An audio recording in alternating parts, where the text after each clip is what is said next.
There are millions of scammers scattered all around the world, but there's only a few people actually fighting back against these scumbags. And one of the biggest is this guy.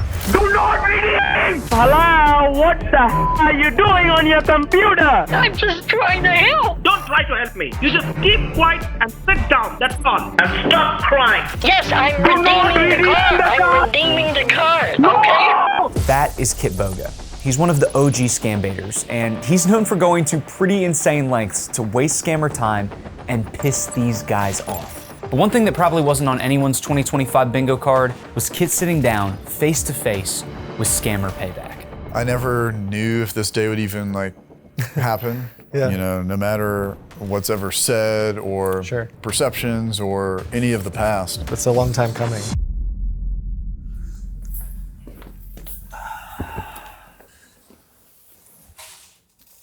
Something feels off about this. I don't know what it is. You know what's interesting is that we wear these glasses off camera, Yes. but you wear yours on. This is just what we wear around the office all the time. I don't know if we Really? told you Everyone that. in the Yeah, we office, just yeah. look like this. Well, Kit, this is a momentous occasion, I would say. I'm so excited. Me too. This is huge. Yeah. There are people out there that have been clamoring for this for probably years and years and years. Yeah, if there's been any comments, I've made 15 dummy accounts to reiterate. Yeah. So, yeah, You're in there making fake posts. I would love if Kit come. Yeah, well, he's finally here. yeah. I'm so excited. Yeah, thanks for having me. I don't think I've ever told you this story either. But I remember about 6 months before I started working here, Yeah. I was at my buddy's house. He was like, dude, I have to show you this video. And he pulled up the do not redeem clip of you. And I remember watching that and laughing so hard. And we were quoting it all weekend. Do not redeem, do not redeem. So for me to be sitting here now with you is kind of like this very cool full circle moment for me. Yeah, it feels. But that clip, the do not redeem clip, Yeah. that clip introduced you to millions of people. It has spread like wildfire around the world. Yeah. And I mean, there's people quoting it to this day, your comments and our comments everywhere in the scam betting space. I think there's people that have no idea that started from me either. Yeah, they just see it as this one viral moment, It's right? Yeah. oh, the scammer, do not redeem. Yeah, it's amazing. It's synonymous with scam baiting, I feel like. Yeah. Yeah. And it's kind of like our battle cry sometimes. Do not redeem! Even though that's not something we're shouting, it's what they're shouting, and it's amazing. So it's really cool. Yeah. I do wonder though, do you ever get tired of being the do not redeem guy? Oh, good question. It's funny. We've been doing a lot of fraud conferences, and we went to this we got invited to this dinner, and from across the these are fraud executives, and across the room, some guy goes, "Do not redeem." As soon as I walked in, I was totally not expecting it. I don't know. I think it's similar. It is a bit of a battle cry, or this is something that's been powerful in my life, and it's something that obviously getting back at scammers is such a huge scammer payback. It's such a huge part of what we do. But I don't know if I get tired. The thing that might get tired of, and maybe you experience this some too, is if sometimes people will come into the live stream or they'll be on the video saying, that guy's name was Steve, the scam, and they'll say, "Where's Steve? Call Steve." This was 6 years ago. Hopefully Steve's in prison. I don't know where. Yeah, you got on speed dial. I can't call Steve, but Steve and I exchanged contact info after that call. We chat every Sunday actually, but yeah. No, I just wonder because I know when I started working here, there was a lot of oh, you're the delete their files guy. Yeah. And I know that for us got exhausting because it was the one thing. But your work just extends so far beyond that, especially now. Thank you, yeah. So in this moment, while I have you here, I just want you to, for all the people out there that have only seen the do not redeem clip of you, who are you and what do you do? Gosh. I still think of myself as someone trying to fight back against scammers in any way I can. I think the initial drive day one was if I could spend 5 minutes on a phone with a scammer, that was 5 minutes. They weren't scamming my grandma or your parents or something like that. But now it's expanded far beyond just making YouTube videos and trying to figure out how can we protect someone's grandma in a variety of ways, whether it's some software that we're working on, whether it's partnerships we're building, and the communities that we're all interfacing with. So yeah, I would just say I'm like a scam hunter, but also hopefully someone who's protecting people from just how bad scams have grown. Yeah. Like it's just a global $1 trillion, perhaps multi-trillion dollar problem that we're like in every single day. Yeah. Yeah, we're definitely going to get into some of that. Yeah. But I also kind of want to learn more about you. Sure. On top of what I have already researched, of course. Sure, yeah. The name Kit Boga. Not a lot of people out there know where that came from. Yeah. But I do have a gift for you. And I was curious to see if you maybe recognize who this might be. Yes. Yes, for you. The Mongolian warlord Kit Boga, yes. So tell us a little bit about that. It's 100% real. Now I know that you didn't get it from the historical honestly, figure. Like, I did not know this. Yeah, so honestly, like, please don't go look up who this character was, because I don't even know what Kit Boga the Mongolian warlord has done. But it was from... Here's your gift, by the way. That's for you to take. Should I please put it there. Yeah, that's great. That's great. It was like, I played Age of Empires. It was a video game. And one day, I don't know if you've ever played games like this, real-time strategy game. Yes. And I was playing the computer. It was the Mongolians versus whatever I was doing.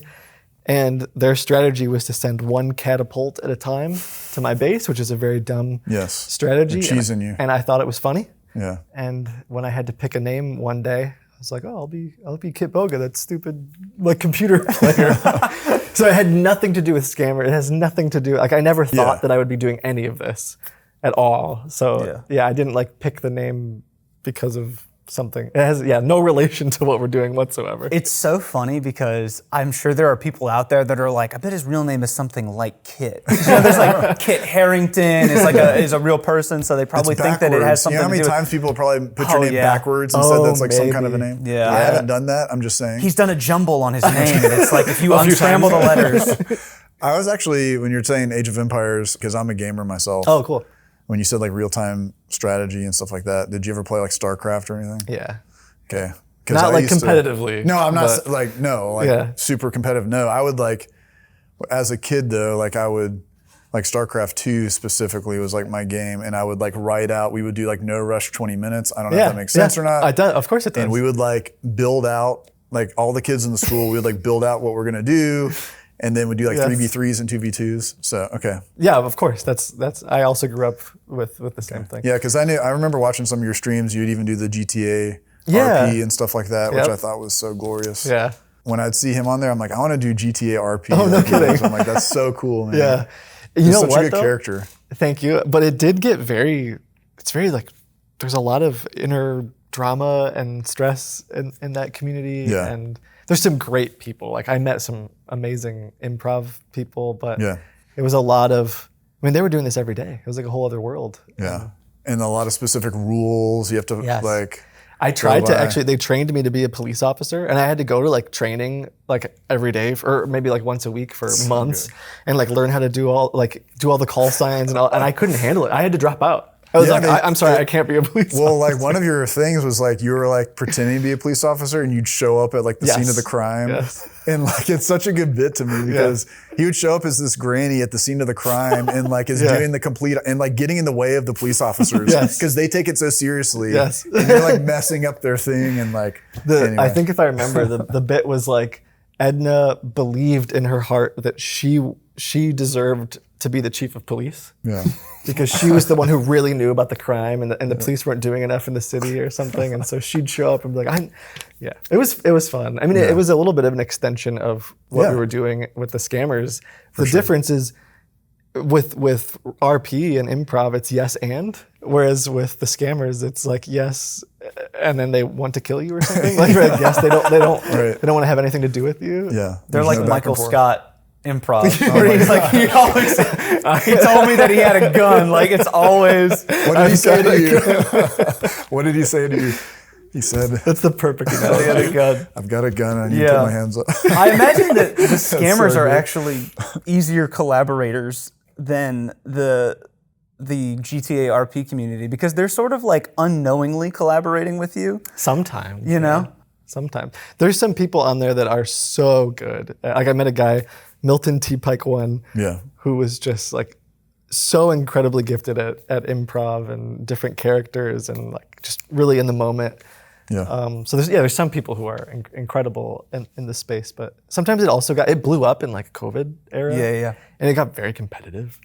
So it was like it was like a battle to get on that no pixel. Yeah, to get on the server, you had to, and so like certain people could have priority, and then it was like everyone was fighting for who could get in the server, and they put you I've up never at the been top, one for like they put you up. At they the did. top. I think I did have priority, but it was still. I mean, I had to wait for sure in the priority queue, but I've never been one to. It's just hard to get involved in all the dramas and the queues and I wouldn't want to be a part of that. A lot of gatekeeping. It's too much. Yeah. Did you do improv before you were doing this? Was that something that you were interested in before? I mean, I watched like Whose Line Is It Anyway? Classic. Great. Yeah. So good. And I would occasionally go to an improv show, which I always thought was cool, but I was never in a improv like class or anything like that. And I think if you look back and watch 2017, I think I took a lot of those videos down, to be honest. You should bring them back, bro. There might be a few, but if you go back and watch 2017 or 2018 Kiboga, it was like I didn't know what I was doing. It wasn't entertaining. It was just trying to figure it out. Yeah. Like what the heck are these scammers doing? I didn't know about hardening the virtual not hardening, spoofing but and spoofing stuff. the virtual machine so they can't tell it's I was just winging it, which was part of the fun too. Like you're just learning in real time. You could see this evolution over time from the beginning. Yeah. But I think that's what like helped like grow with your audience, as you were growing, they were going with you along the journey. And all the various things you would do on streams and stuff, that was really cool to watch. And I love watching the OG stuff too. I was telling you at like DEF CON, I was like, do you remember the Breathe In song that was made? I'm like, I think that I'll randomly go and like search that and play it because I think it's like, it's silly, don't get me wrong, but like it's amazing at the same time, which I love stuff like that. It was a very iconic song. Yeah. So, anyway. You don't? No, I'm joking. No, I'm joking. What other songs do you have in there? You asked me to be on this thing, so I want to give my 2 cents. I'm I'm more excited than you are, so okay. That's debatable. I'm extremely excited. All right. In fact, I'm so excited that I have a piece of information that you probably don't have, which is that before he was doing YouTube, he did do prank calls because your dad would let you get on the phone, right? Whenever there would be telemarketers calling the house. You scared me for a minute. I was like, I found unearthed footage of Kit. Cue the footage. Yeah, so like your dad, when telemarketers would call the house, he would let you kind of mess with them, right? That's sort of your first exposure to the whole thing. I guess in some ways that was my improv classes. Yeah, so we would get a lot of telemarketing calls and he would put it on speakerphone and my siblings and I would just like mess with them. I remember very distinctly there was one where we were just goofing around with the telemarketer. Where's your dad? Where's your dad? And then my dad would yell, "Give me that knife!" And like just this is crazy. They were very pranky. Like, very pranky. Of course. It started actually. This just like unlocked, Inside Out, like core memory. Like my mom got a call from one of these folks and thought that we had won an all expense paid trip to Disney. And she was so excited and like chatted with them for hours and gave all this information and then came to realize like, I don't know if it was a scam, but it was maybe a timeshare or something.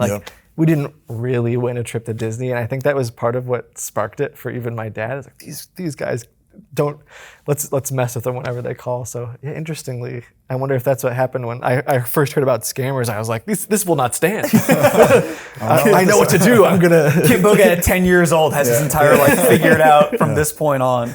I never thought about that. Thank you for bringing that up. You're welcome. Look at this. Did you ever use soundboards as like pranking? I don't think so. Like back with my dad. I don't think so. Were you a big soundboard guy? Were you hitting the soundboards? Well, when you were talking about the family thing, it triggered something in my brain because we used to call my mom's friends and use the Arnold Schwarzenegger soundboard and like put the speakers on my computer and then call and then like be able to answer because people are like, "Who is this? Who is your daddy and what does he do?" and like all this stuff. And anyway, so that it wasn't scammers. But I don't think so. But the other thing that kind of relates is I've always liked like voices. And so whenever I would hear, I still do it and it drives my family nuts, but when there's some character on a TV show or a movie, I'm like trying to mimic their voice. And so I think that's just always been something that I've kind of done. And so when it came time to like, oh, I should make some characters, like just doing different accents or whatever, it was kind of like, oh, okay, I've been doing this my whole life, sort of. Yeah. I do voices in high school. I remember this was like 2013, 2014. I would do like Obama around the school because I was like, mid-second term. And it's very specific. Well, in the morning announcements, Cut that out. Yeah, they're gonna know that I was a teenager during Obama's second term. And I remember one time they were like, "Oh, we're gonna call you in, and you're gonna do Obama." But they didn't give me any guidelines. So they were like, oh, we're gonna speak to President Obama ahead of the winter break. And then I was like, hello, this is Barack on the phone. And they were like, oh, what are you doing over the winter break, Mr. President? He's like, well, me and Michelle are gonna get some alone time. And they immediately cut the morning announcements off. And I got in so much trouble for that. But you didn't know what to do. Yeah, because they didn't give me any guidelines. I was like, I'll just say whatever comes to mind. And of course, you're like 14, so you're just cracking jokes. And they were like, yeah, you're never doing that ever again. It's interesting, though, that you were kind of always in the realm of scam baiting, but never quite there. Like you had that memory with your mom, and you were always doing voices, and then you kind of eventually found it. Yeah. But you also have a background in tech, which I feel like a lot of scam baiters often do. You came from security realm. You were a software engineer right before you started scam baiting, but you didn't always want to be a software engineer because you changed your college major 3 times before you decided on that. How did you? What was that like? How did you get to the world where you're like, I want to be in tech? Yeah, I mean, well, part of it, I always liked programming and tech, and I'll age myself a bit and say, back in my day, it was you had to go to the library and get a book. But yeah, I would get like books out and try to teach myself how to program or do different things. So I was always like tinkering with computers. I don't know if you were doing the same tinkering with I was more on the hardware side, but like I loved getting into the systems and so did you like building. Destroy your parents' computer multiple times? Like Micro Center is like the best place to go to. So that was a lot of my childhood. It was just like destroying the family computer, and then my dad was kind of like forced to help me rebuild it because he needed it. But no, he was a good sport about it. So I was always interested in tech, but I wanted to be maybe even like teach tech or something like that. At one point, I went for IT, like IT and IT security and all the networking stuff. I don't know if that was what your background was. It just drove me nuts. I just hated like setting up setting up cards and like setting up all the computers and plugging all. I didn't want to have anything to do with that, and so I'm like, I can't do this. Yeah. It was a very difficult time because like you decide what you want to do with the rest of your life when you're a kid with an undeveloped brain. It is kind of scary. Like, going into that realm of college. For a lot of people, it's like the first time living on their own, right? Yeah. And then you're also, in the span of 4 years, having to decide, like, this is kind of the course that you're setting for the rest of your life. Yeah. And I'm not doing any of the things that I thought that I Well, that's what I was going to ask. Sort of I am. It's sort of in the same realm, but it's really, you're on a completely different track than you probably could have ever imagined for yourself. Do you think if you went back in time and you were talking to yourself in college that you could ever even explain what it is that you do to your past self? Probably not. I mean, it's one of those like, gosh, I'm sure you're the same way. Like you'd be like, you're crazy. I'm not gonna be doing this. One thing, it's gonna sound cheesy, but I will say, like growing up, I always had a hard time with go get a 9 to 5, like go do the thing. Like my grandfather was like assembly worker kind of thing. Work at the same company forever, get your pension. And I kind of, again, it sounds cheesy, but I was like, I want to change the world. I just want to do something. Like I want to do something big. Yeah. I don't want to just do the thing and I think in some ways, like now I'm like, oh my gosh, like look at all the stuff that I've been able to do. I had no idea that. I mean, I think you've probably exceeded it, but like close to a billion views or whatever. It's amazing. It's you can hardly fathom. I think about it like, to kind of what you're asking him, like I don't think, maybe kids nowadays, they wake up and they're like, I'm gonna be a content creator or something. But like our like when we're in college or something, we're not thinking like, I'm going to go and Be a YouTuber. do this and have 1 billion views and stuff one day and all of that. I think what's really cool when you look at it is we were kind of talking beforehand of where it started. Yeah. And we actually even kind of talked about this like the other day where when I started watching scam baiting, there wasn't even like really, there's a few people and stuff like that. And like you helped to pioneer a space, which is like really cool to think about. Yeah. Like to put it on the map in the way that you did. Yeah. And, you know, like, yeah, you're teaching your audience when you got 15,000 people in a Twitch stream, right? And you're showing them how these scams work, or a video that goes viral and the guy's yelling and screaming, like it's teaching people. I'm sure you've had so many people come up and say, yeah, like I learned from your videos and all that stuff. So the reach that we get, that's what I always try to tell people is like, we try to make good content because it reaches people. Yeah. And if it doesn't reach people, then we can't do it anymore and we can't help people. So like we have to make good stuff to be able to have a bigger impact. So I just think it's cool to think about like, yeah, we didn't know we'd be doing this. But I think too, like what you're saying, it resonates with me because you were talking about you want to change the world. And I, to an extent, that's kind of what I felt where it was, you have like this internal thing that you're meant, it's like the Switchfoot song, we were meant, the Meant for So Much More song. I don't know if you've heard You're that. aging yourself. No, I know, I am. So I could go further down that path, but like, it's like, yeah, some people that like, I felt like I'm meant for something more than what I'm doing is what I'm getting at. And you don't know what it is at this point, but you have that internal like desire that something else is out there and you know something else is out there. And then now you're living in it, which is really cool. Yeah. So, you know, it's gotta be pretty fulfilling, I would say. Yeah, for sure. And I think that's still kind of what drives us and the team and everything we're trying to do is like, well, gosh, what else can we? Yeah. You catch like a glimpse of it. And I look back, I'm glad you brought up like the kind of the journey, because you do look back and you're like, gosh, I was having little influential things all along the way. And that led to some of these opportunities. I don't know, I forgot who said this quote, but it's sort of instead of saying like good luck or oh, this is just a bunch of luck, I think it's something like where preparation meets opportunity. It's like, I forgot who said Seneca or someone said this quote. And I think about that a lot, where like all these little things that we did along the way, or even the things we're doing now, is hopefully just something that will help us propel into like, what else can we do to have even more of an impact or help even more people. Yeah, that's very cool. I like what you said about how he's on a stream with 15,000 people teaching them, because it does go into what you said. You wanted to be a teacher at one point. In a way, you did. You're, True. Scam baiting channels, like the whole point really is, outside of entertainment, like educating the masses on this horrible thing that a lot of people don't even know is going on. Like before I got hired here, I was not aware at the scale that these scams were running. And then after I started working here, I had family members reaching out to me saying, I did get scammed. Yeah. And I was so ashamed to admit that to anybody. I didn't tell anybody. Like, aunts and uncles that I've known my whole life, pouring their hearts out to me and telling me these stories that they never would have told me had I not started working here. And I know that you had a similar experience with your grandparents, right? That's kind of why you got into the whole thing.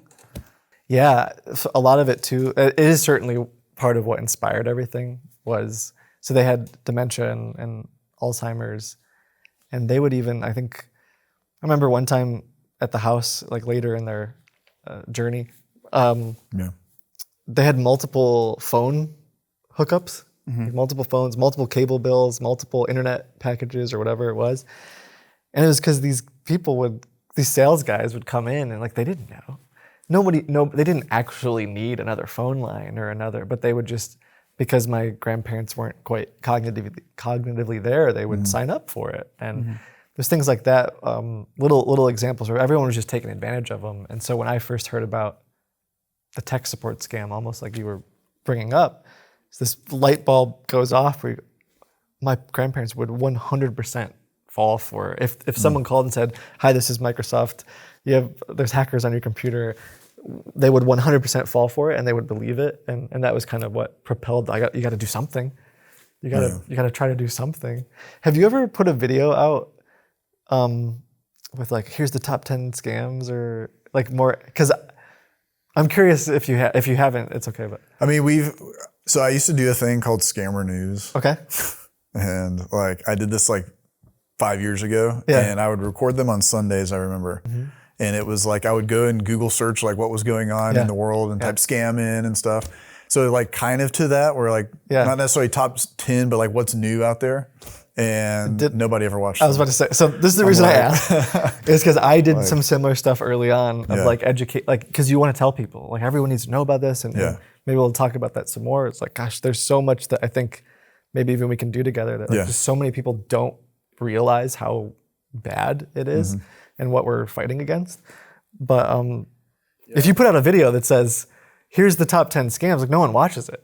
And so then you come up with other ways, like, oh, if you make something, you do the voice, you make a med, you do some of the stuff you guys are doing, and it's like, oh, well, now you watch it, and it's almost like, well, you're also getting educated. For sure. Well, it's like, I think about, like, I remember doing for this one television network an interview. Yeah. And I was so excited because I'm like, I'm going to get the word out. Like, I did like a 2-hour, they came to the office, I did like a 2-hour thing, all the stuff. We love you guys. If you're watching this, I'm not, but like it was all this recording and I got like 3.5 seconds on the thing. It had nothing to do. It was like a gas scam of all things. I remember this now. Did you get a text message on cheap gas? And I'm like, and I was about to say the person that was talking, very famous person that's talking about all these scams. Yeah. And then it went to me for like 2 or 3 seconds and it's like, you want those moments to be able to teach people, but you don't want to be like the subject matter expert in the gas scam. Like, you know what I mean? I'm like, I feel like in Dumb and Dumber, like, how do you know I have gas?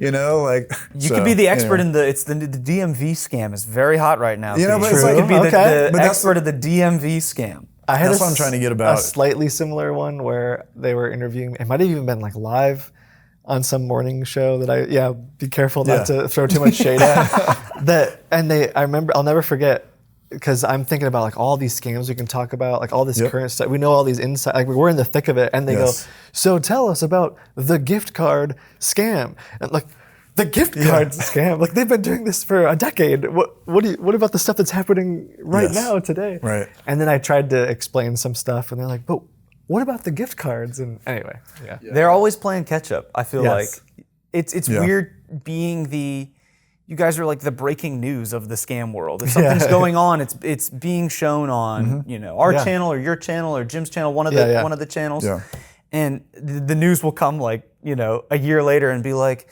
they're using deep fakes to impersonate celebrities, and we're like, holy cow! Like, have you had people make deep fakes of you to scam people? Ooh, I don't know. I've heard of people. I mean, I've seen them deepfake everyone else under the sun, but I don't know if I've directly had them deepfake me. We had the one of you that was awful. It was so bad. We've had a few where like they took. So like I did a selfie like recording on my phone right in front of my green screen, and they took that. I don't know if it was like a members video or something. That's your mistake. I know, and they took that, and it looked like really candid, know. Like it was me just sending someone a voice memo or whatever, or a video memo. Oh, that reminds me of, maybe we can do it later. Yeah. That guy, I was talking to a guy like last week who was pretending to be you on Telegram. Gosh, I wish I could have jumped in. Yeah, well, maybe he's still around. But what's funny is like, I don't think they really know a ton about us. They just see it as an opportunity. Oh, you're a scam baiter and people might want help from you. And so because I've had them impersonate me, and I'll call them just as my voice, like, oh, Kid Boga, I'm your biggest fan. Thanks. Like, how can you not know? But they don't. I think Can they're you just turn on your camera, by the way?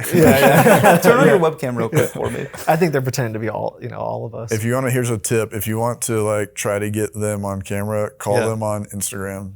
Yeah. So I called the impersonator. Remember we did that one Yes, time? the Nigerian guy. Yeah. If you video call them on Instagram, they like pick up. And they'll pick up with their camera open. I don't know if you've tried this, but sometimes I do this thing where I'll phone call.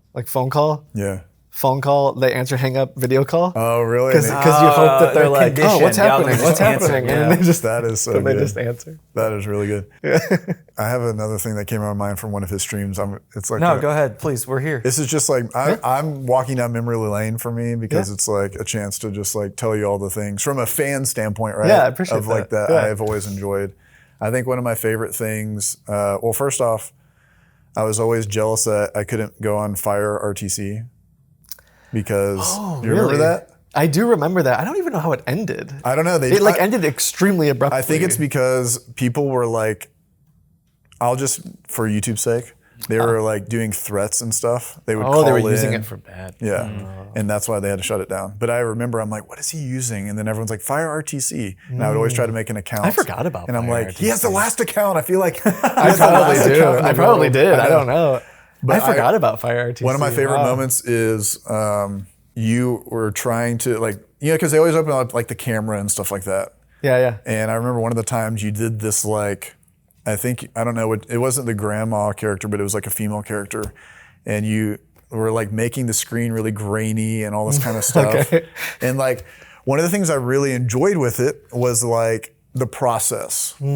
Sure. So I think that's one of the things that I always try to articulate to people, like on a live stream or even off of a live stream of video, there's a process involved. And that's one of the things I really respected and appreciated with you was like the details of the process, if that makes sense. Yeah. Like, hey, I went on Photoshop and spent time to make something, or hey, I went and onto the camera and I put the settings down, and so he would think it's like a real female, and like all these like little nuanced things that, you know, people coming in the chat and they're yelling like, get him, but you're like trying to make like a masterpiece. There's a lot of stuff we're doing. Yeah, sure. So like I always appreciated and respected that part. So you in the audience, when you watch our videos, there's a lot that goes into it. Well, likewise, I think I was telling you last time we were together that you guys do such a good job of, I think, bringing that to life in the YouTube videos. Yeah. I think sometimes we'll just like I'll just skip over it or something in the YouTube video, and I'm like, don't know how to explain it very well, or don't know how to. So we're trying to get better. We're trying to get better about that. But you guys do a really good job of like, there is a lot going on, and there is like an investigation, and there is a whole. It's not just call this camera and that's it. It's over. For sure. Yeah, and I'm not trying to just bring back old things. I know you got like even the stuff where you're tracking him with tracking the guys with the package and stuff. I thought that was really cool. But I'm walking down memory lane as I. It is nice a bit to reminisce. I mean, we haven't been together like this. It's a long time coming. So there's just so much that's happened. So I'm probably not supposed to be asking questions. No, as much you as can. I am, so. He acts like I don't want him to talk during this whole thing. But the reason that I wanted him here, well, that's what you told is me. Because, you said don't talk. Well, it's like it's. I'm just kidding. I told him, I said, listen, every word that you say is an extra $1 in my next paycheck. Okay, so just go ahead and put that up there. Okay. No, I'll be quiet. The reason that I wanted you here is because, again, for me, this is a very cool thing. As much as I would love to talk to you, people don't want to see me talk to you. They want to see you guys talk to each other. So, like, you know, I'm just here to facilitate and ask the things that I'm interested in. Just give him your questions. Just take the iPad. The next one is about, since we're going down memory lane, when you decided to start streaming. Ask me.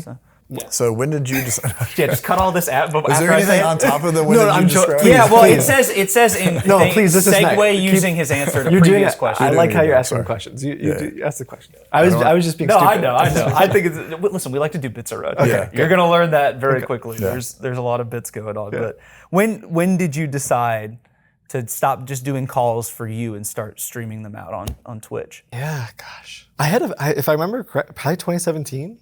And some friends of mine, I just wouldn't shut up about it. I was doing it in my free time, and I wouldn't stop talking about it.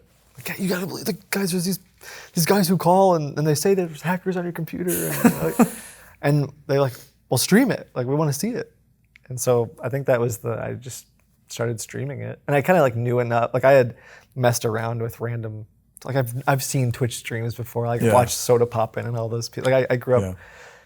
Maybe not grew up, but I had some time where I watched streamers, so I knew enough about that. But it was never, the plan was never, I'm going to start the stream. I'm gonna start you just did it to show your friends. Yeah, I was like, okay. And then the story real quick behind the glasses was one way or another. I wish I had the clip because I don't know what it was. Something I was doing on stream, maybe playing guitar, I don't know. I used to like do stupid things with the guitar.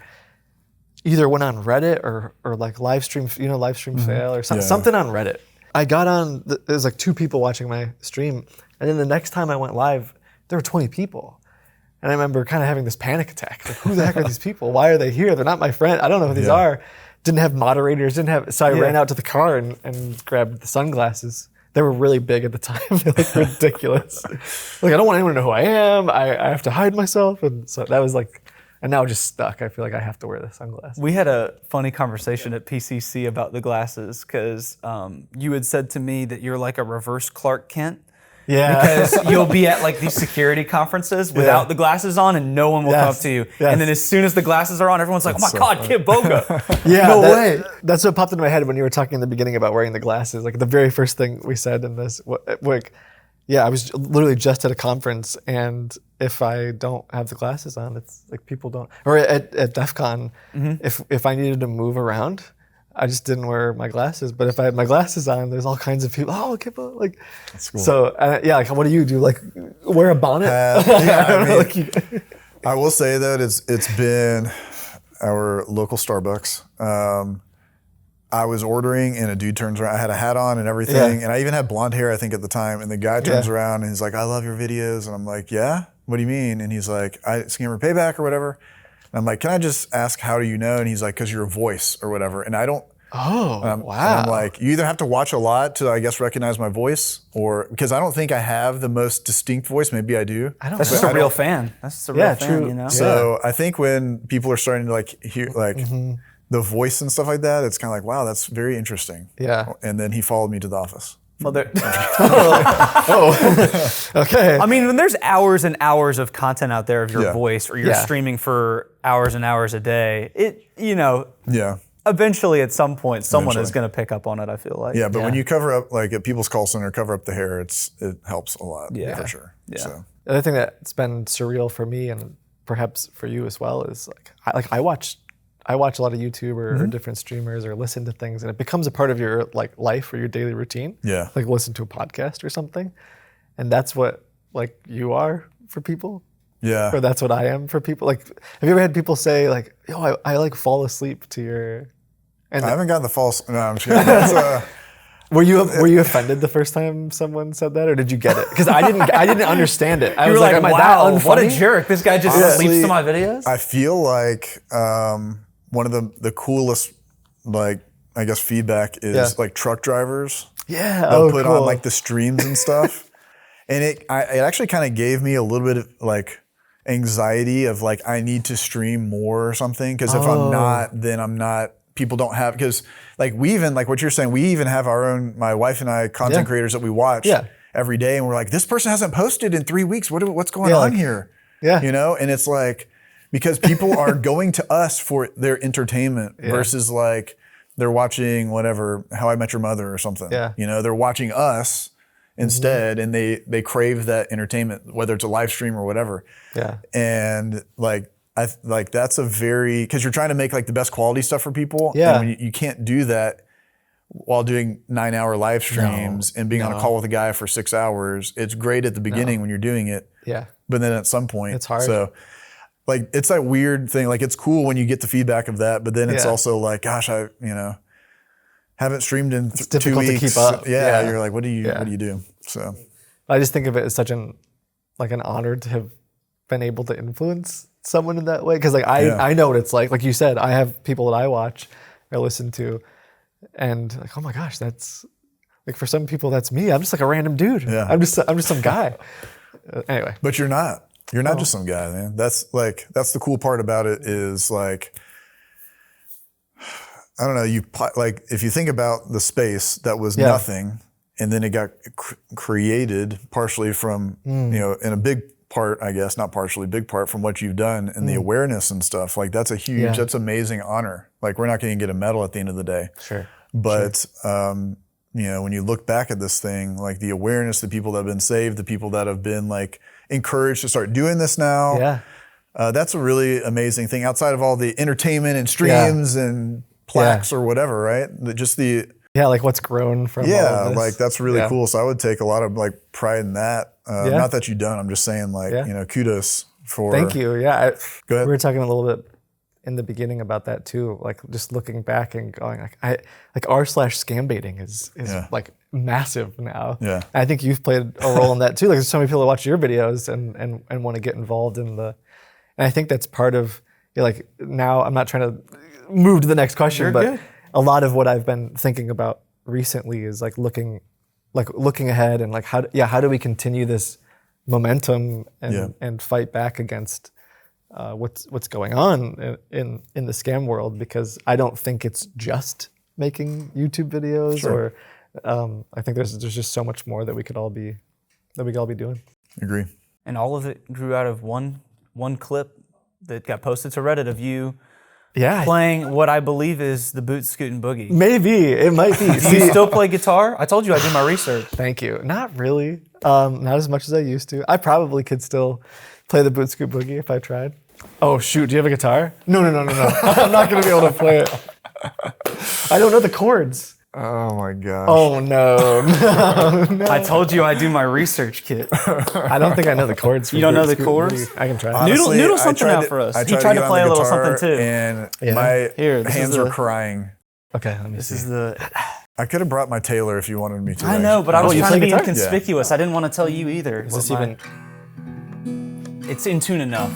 I don't know the boot scoot He boogie. used ChatGPT to tune it. Yeah. What I used to do sometimes on the streams too, I would just be like, I'm talking to Steve Watson. And I'd like make up stupid songs. He's gonna give me my gift cards or whatever. And I'd like try to make up stupid songs. Yeah. I can't play the boot scoot boogie. It's okay. Is that enough of noodling? That is enough of noodling for me. I just wanted to prove that I had that information. That was crazy. Ready to go. Do you want to noodle a little bit for the people? No, I Let the don't. people come on. Well, if you know how to play. Just Well, a I little know, bit. Just but a little like, noodling. Oh, what do you mean? Just a little something. Noodling? Just- come I'll give on. you a G chord, I guess. Yeah. Just There something, you go. something to satisfy. That's not in There's tune. an E. There's an E. Yeah. Okay, there we go. There you go. Hey, Yeah. we both Just know. to satisfy Look, I've already the. satisfied it. I have calluses now after like 2 seconds. I used to do that quite a bit. The scammers would. I don't think the scammers would ever put up. Well, with yeah, that they'd put now. you on mute and stuff, and then you'd be doing your thing, waiting, and get the bass out a little bit, and So I think that's like for me that like inside baseball for me as a streamer or whatever content creator, it's like sometimes you want to do what like makes you happy. If that makes sense, a little bit, and like I think that was. You were able to get that out a lot with your streams of like doing things like, I'm not saying like playing guitar is kind of mind numbing, I guess sometimes too, but you got to be yourself a lot. And I think that's where your audience like really connected with you was like, I play guitar and I'm going to play it. If there's 4,000 people watching me, I'm going to play it in the middle of while he has me muted or whatever, you know? And it's been an interesting thing too, because I think in some ways I've, over the past, it's been like 8.5 years, let's say, of streaming. And like I've changed some, and like there's different things that I'm more interested in. And I think from the very beginning, someone gave me, I wish I knew who it was, but someone told me like, don't look at the view count. Because I remember one time Soda Poppin', rated me.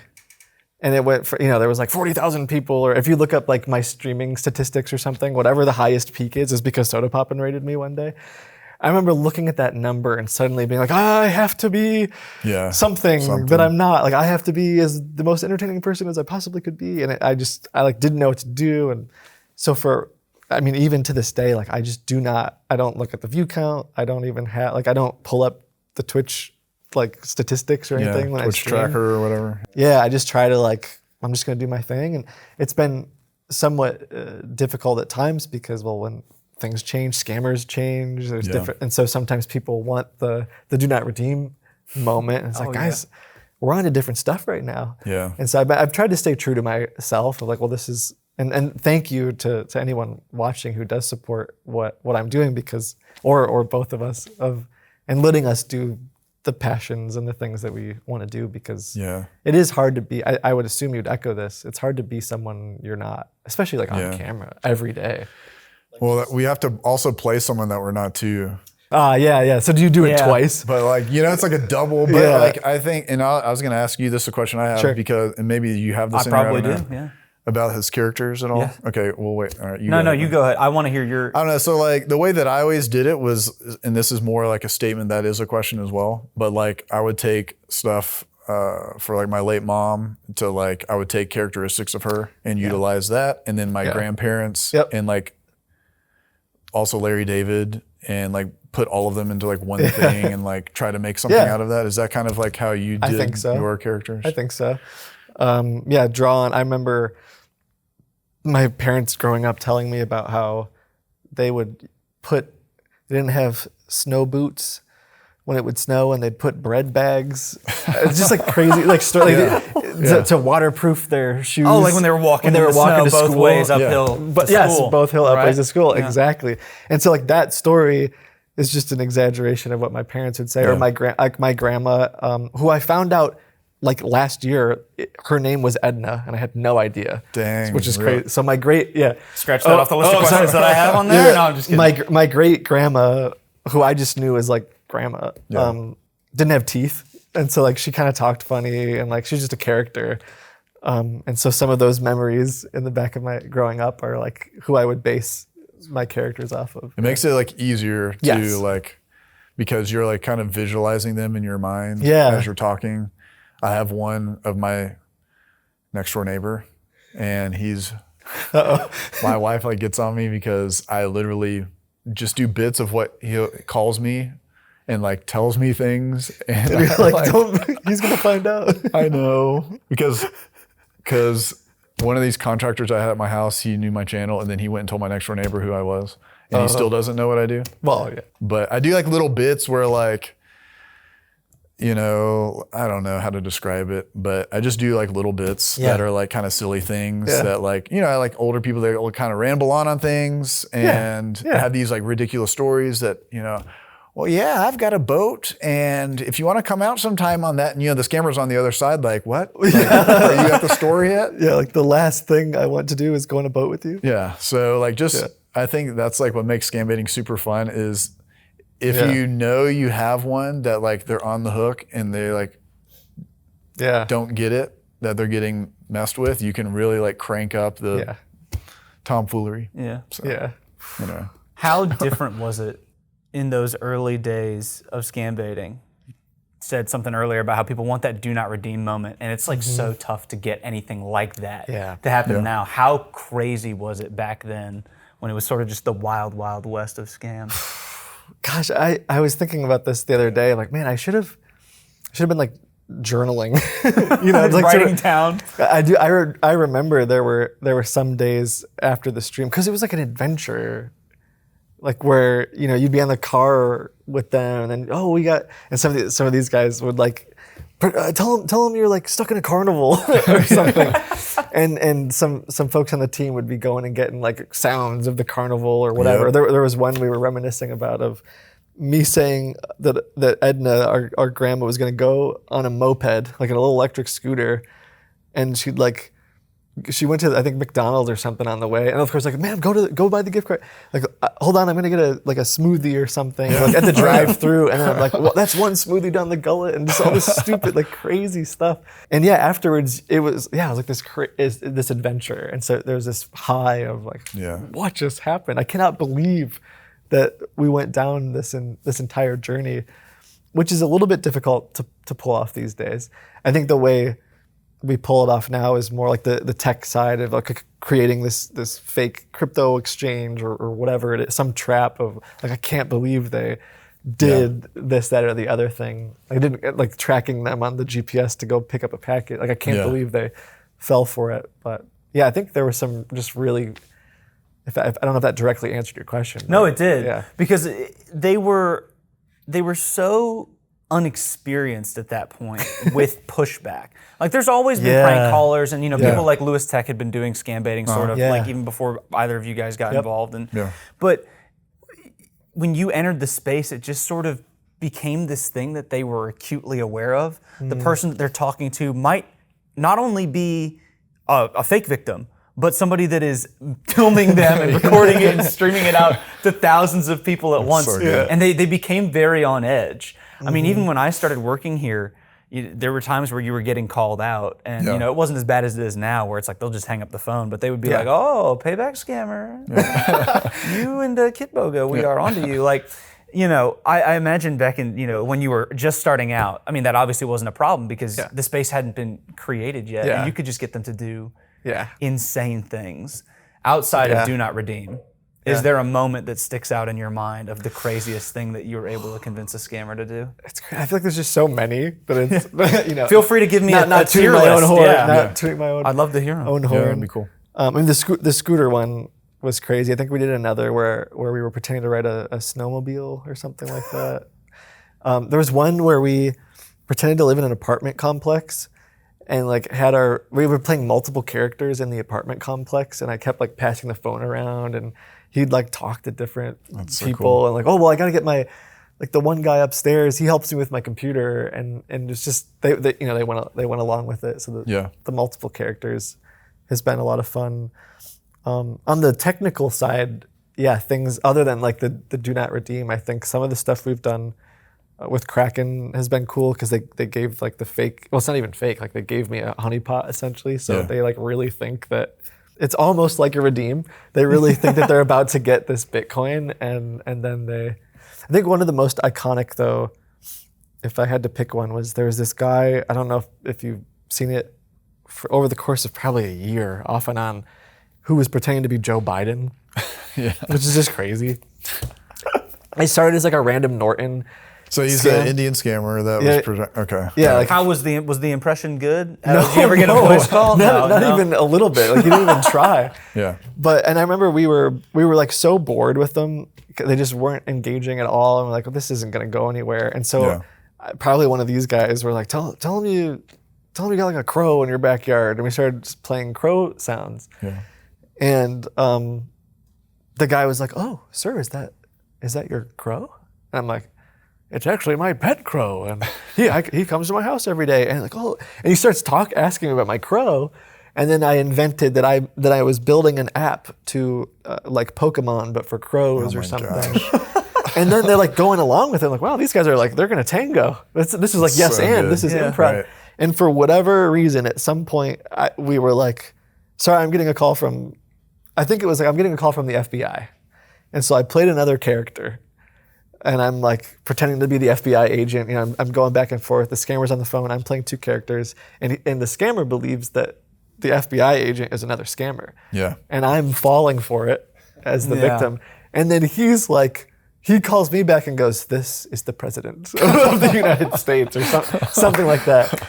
And then we were like, "All right, we're locked in now." And for like a year, just off and on, we messed with this guy, and we made him so mad, and he gave us so many like bank accounts that we could report, and it all climaxed in pretending to send him, like a year later, pretending to send him like $500,000 worth of Bitcoin, and he thought it was so real, and that is amazing.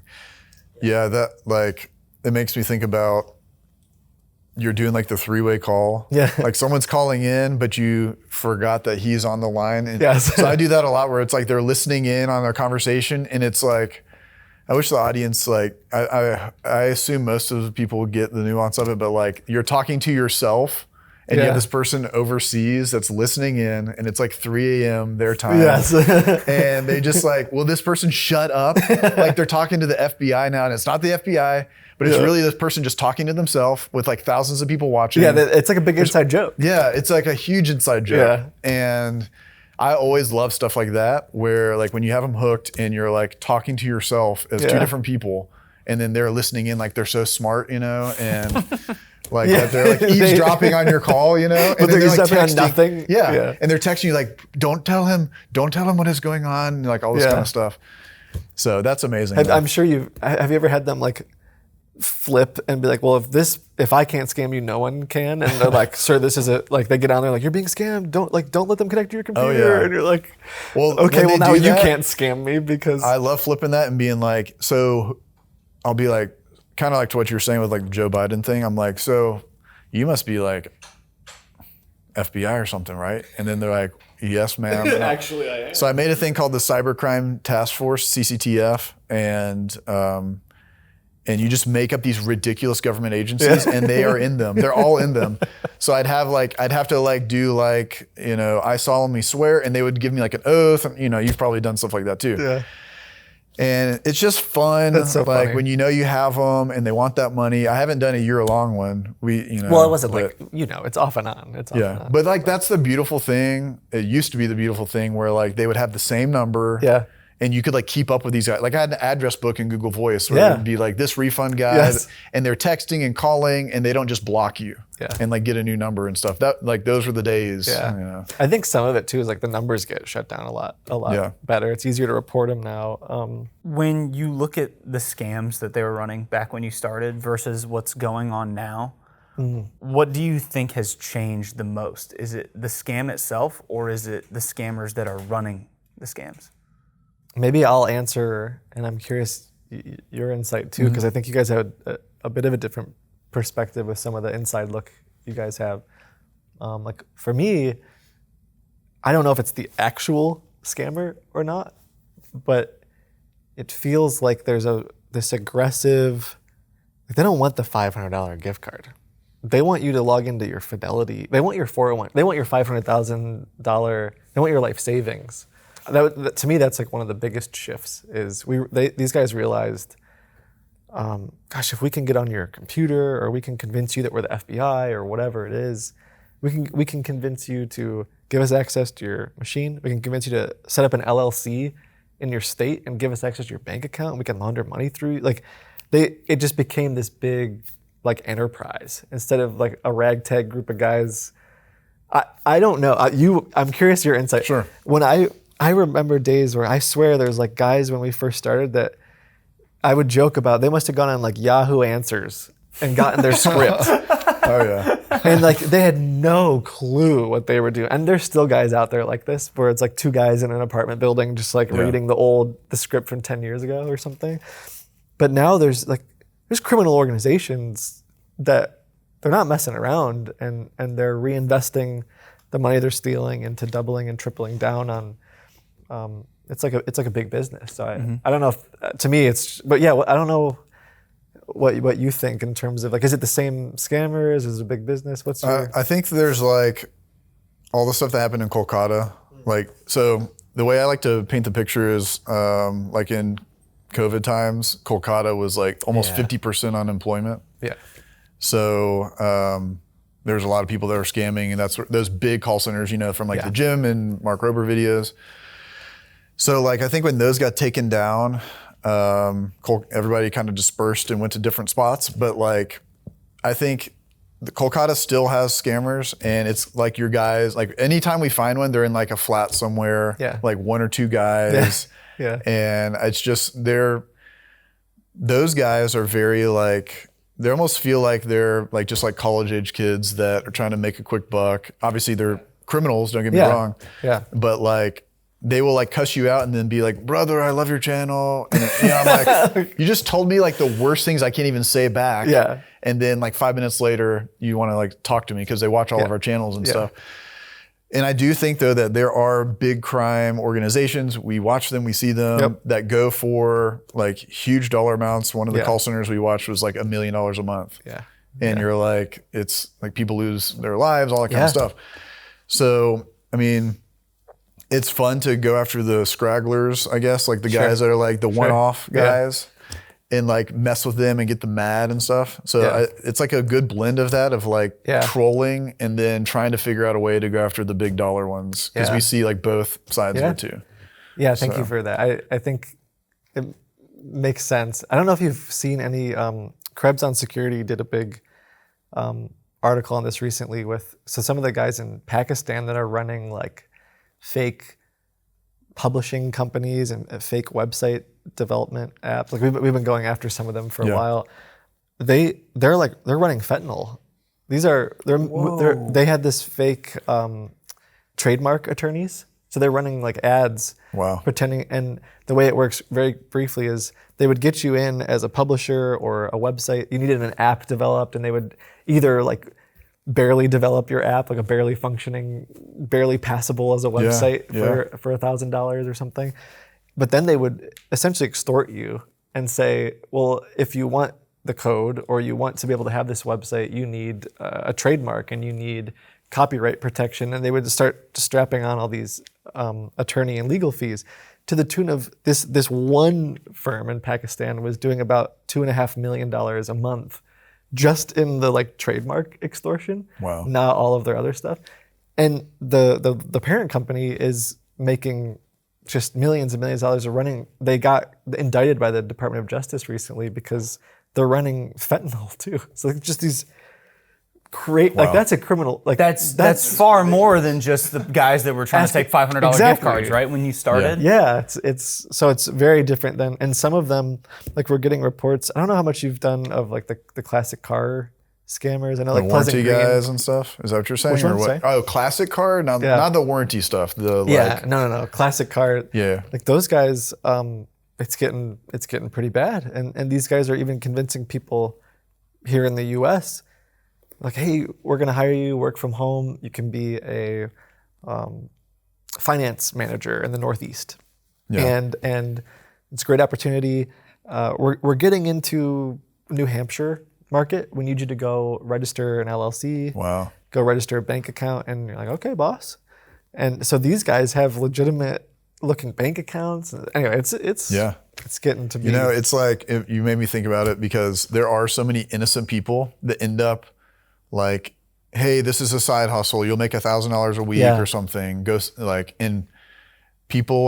are people in the US that are hurting and they want to make an extra buck. Yeah. They don't want to do DoorDash or something or whatever. Yeah. So they're like, oh yeah, I got that text message about it. Wow, I can be working at home for a couple hours a week and make another 4 or 5K a month. And then it's like, yeah, just go make an LLC. Oh yeah, just collect these packages or drive and do this.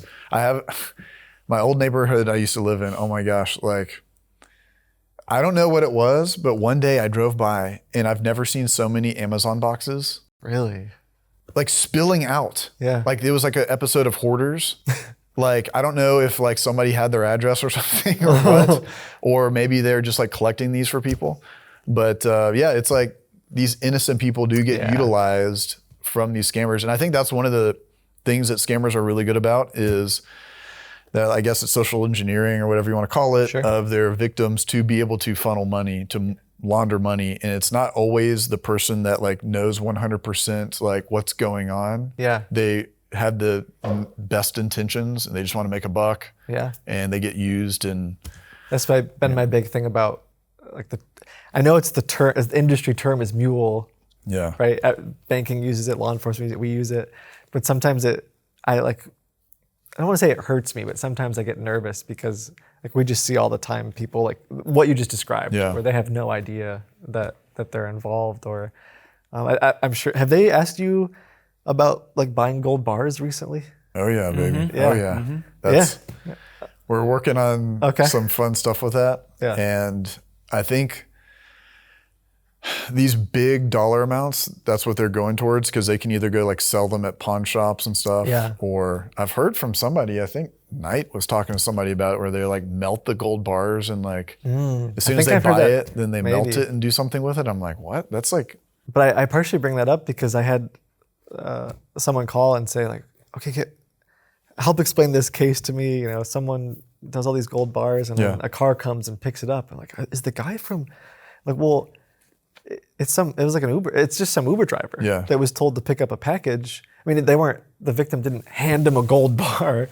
And so they're like trying to pull all the logs or whatever, subpoena these records, and it realized like it's Uber driver to this driver to this driver to this driver, and then eventually maybe the guy down here like really knows what's up. Yeah. But anyway, Imagine though, like there's people right now as we're talking driving around, picking up packages with cash in them. Or with gold bars in them. And I think that kind of goes back to like the whole gift cards. It used to be a couple $100 in gift cards. And there still are scammers that do that, but like that, they are sophisticated where like the two guys in Kolkata are now running these, not operations, but you know, they're going for like 100K or 500K. So one random scammer could get just a huge payday. And it's just so accessible for them now, is what I'm getting at. Their process is better, so it's scary. Mm-hmm. I remember when I first started working here, one of the big excuses that the scammers would always make is, oh, well, we have so little and everybody in America has so much, and we're so poor and you're so rich. Yeah. So they would take $500 gift cards, and they would say, oh, I need this Google Play gift card that I can sell on Paxful so that I can have enough to survive or whatever. And now you look at what they're doing, and they're draining people's life savings. Yeah. You know, 6-figure, 7-figure dollar amounts all going to one call center, or even like you said, a couple guys in a bedroom in Kolkata. And it just makes me wonder when that shift happened from we're stealing enough to survive to, this is greed that is just unfathomable to me. Yeah. Do you think that it's just because they have the tools now? Were they always this greedy? Or do we have different players in the game that are just more experienced, like you said, genuine criminal organizations running these scams. I mean, that's where my mind goes, is there certainly genuine criminal organizations. I've heard reports, as I'm sure you have too, of cartels, people who were running drugs previously going like, gosh, it's a lot easier to get involved in the scam. I hate to say business, but like that's what it is. Someone was saying to me, I mean, Kit, when you look at the billions of dollars, it's like a Fortune 100 company. One thing we've been talking a lot about internally on the team and with different like people in the fraud space is when you look at statistics and some of the research out there, it's estimated that, I mean, we just know it's underreported. And I think we all could come up with reasons. What you were talking about before, like you're embarrassed. Yeah. This is something where you don't want to explain that this is, or you don't know. Yeah. We're just talking about someone who doesn't even realize there's money being laundered through them. Yeah. And so I think some of the stats are saying it could be anywhere from like 40% to 20% is like the only reports we're actually getting. We might only be getting 20% of the fraud reports or something like that. I think the AARP, maybe we can pull up the stats later or something. It's just staggering to think about. So there was this statistics that came out, I think last year, through the Global Anti-Scam Alliance, where they said it was about $1 trillion globally, which is, I just have I feel like $1 trillion is like, oh yeah, $1 trillion. It's crazy, crazy amounts of money. Yeah. But if that was only 40% of what was reported, I mean, now you're talking, it's like GDPs of that's not even small countries, like even some medium-sized countries don't even have. It's being funneled to criminals, and so to me that's like a lot of what the passion, the things that we're doing is like, well, how do we? Okay, this is like a war. This is like something that is the fight of our lives. I mean, you and I, like we have kids. Yeah. And I'm like, I just think about like, gosh, if this rate keeps going, and so sometimes like I think you and I all of us are like, we're right here on the front lines. We know exactly what's happening. We know all these things going on with scammers. It's like, a lot of what we've been doing is trying to work with like, how do we bring that to banks and law enforcement and people? But anyway.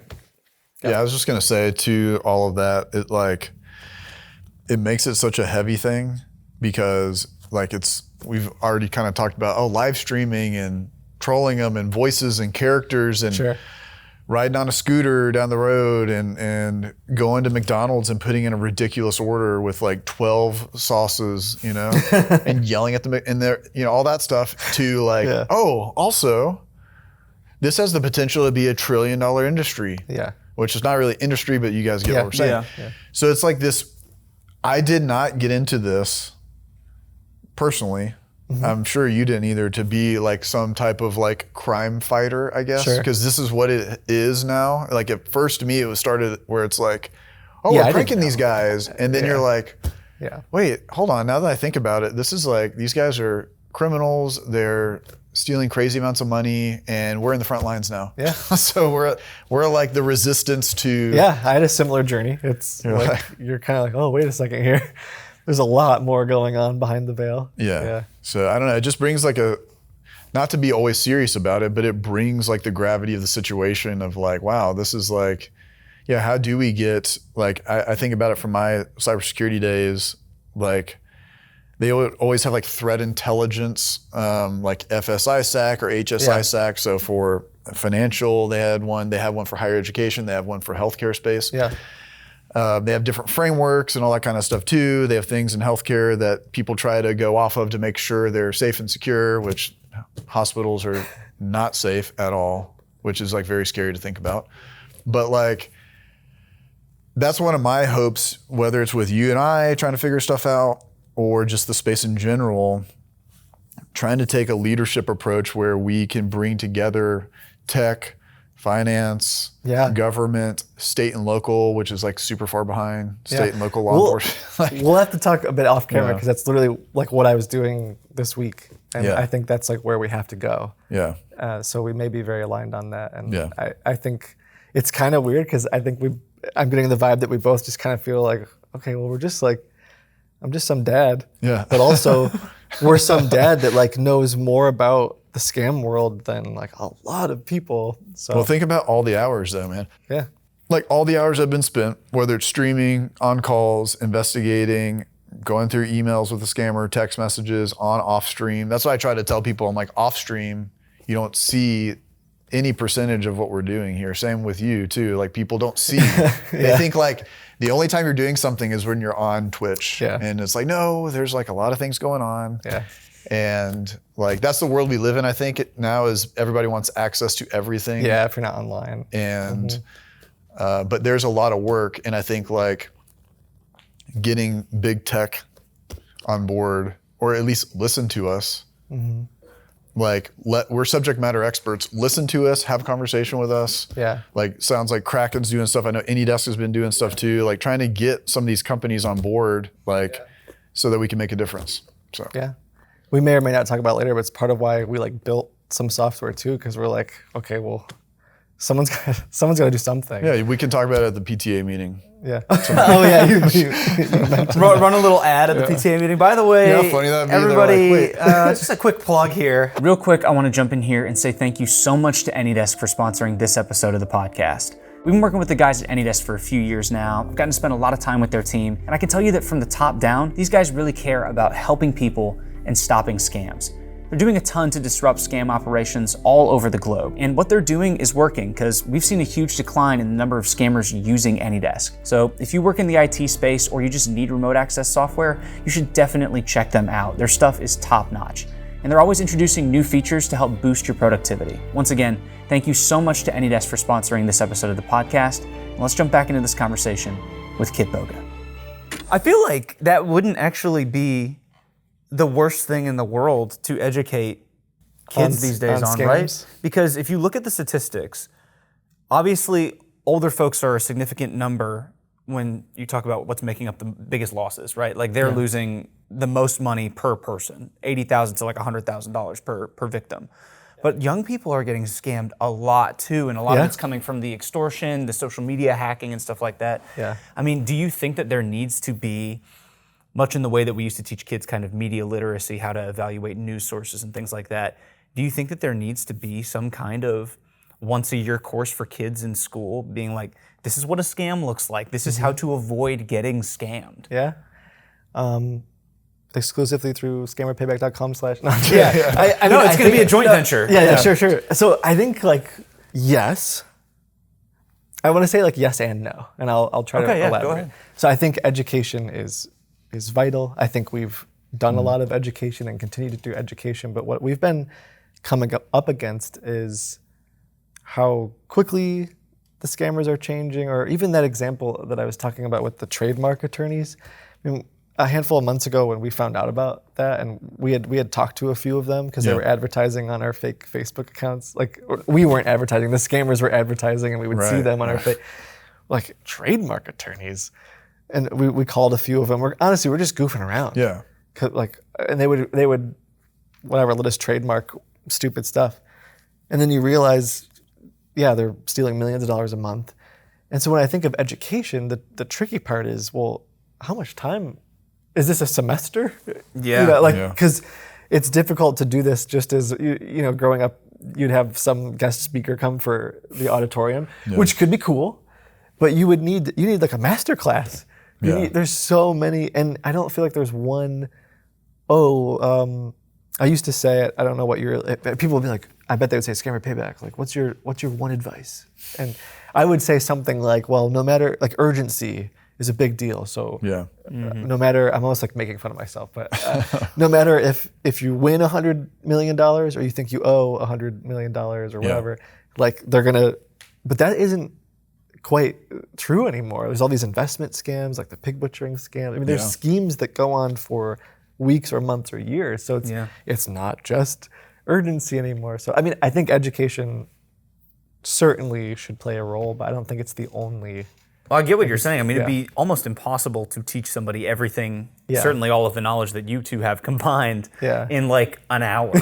You would Maybe we could try, but that would be an incredibly fast presentation. You'd just be like clicking through slides. But I do think in general, like teaching younger generations or everyone just to like be skeptical in general and like critical thinking and stuff probably is really valuable. But yeah, I don't think it's it's not the only solution.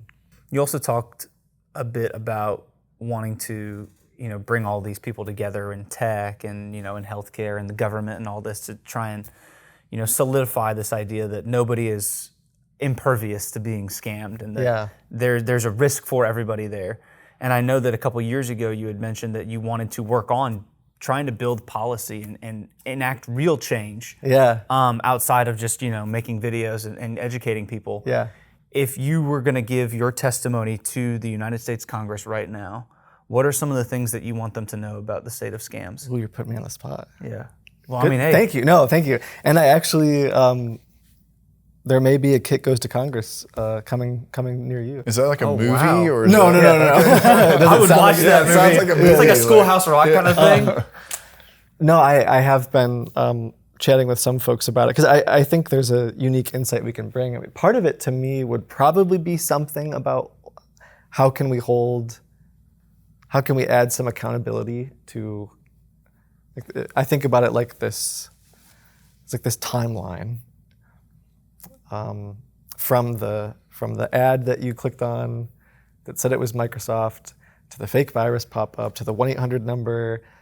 And then you call on the cell phone or whatever, and then they say, I want to connect to your computer, and then you let them on the computer, and then they tell you to log into your bank account. So there's this timeline of, let's say, 20 or 30 different touch points before the victim has ever lost money. And then at some point they go to the bank and they take money out and use a Bitcoin ATM or whatever. So I look at all these touch points and I'm like, how can I just see egregious levels of like turning a blind eye. So like one example is, maybe you've done this, we could do this right now. You go on Facebook and you type in Brad Pitt. And I did this once on a live stream. I scrolled for 15 minutes. It's just fake Brad Pitt accounts. Yeah. And so, and it's not just Facebook, right? There's things that payment providers, so many people could put rules in place or do things, but that's where I think I'm realizing, well, they just don't know what we know. And so, but yeah, if I was there, I would be saying we have to provide some policy in some ways to start holding, because I think if we don't hold other people accountable or start saying you have to do things to protect the consumer, then we put all of the risk, I'm starting to get emotional, sorry. It's like you put everything on you put everything on your user, parents, right? And my parents, and like, they lost all their money, nothing we can do about it. Like file an IC3.gov report, and I'm sure they're inundated, and there's like not a whole lot they can do. So I don't know. That would probably be a lot of my testimony, is like just reading reports of people who have lost everything and just how they go to the bank. I know you guys do this, and so you get people that like, I did everything right. I reported it. I went to the FBI. I went to my bank. And then for us, it's like you hear the stories of like, and then I got scammed again because someone pretended to be the FBI. So I think that's where a lot of my heart would.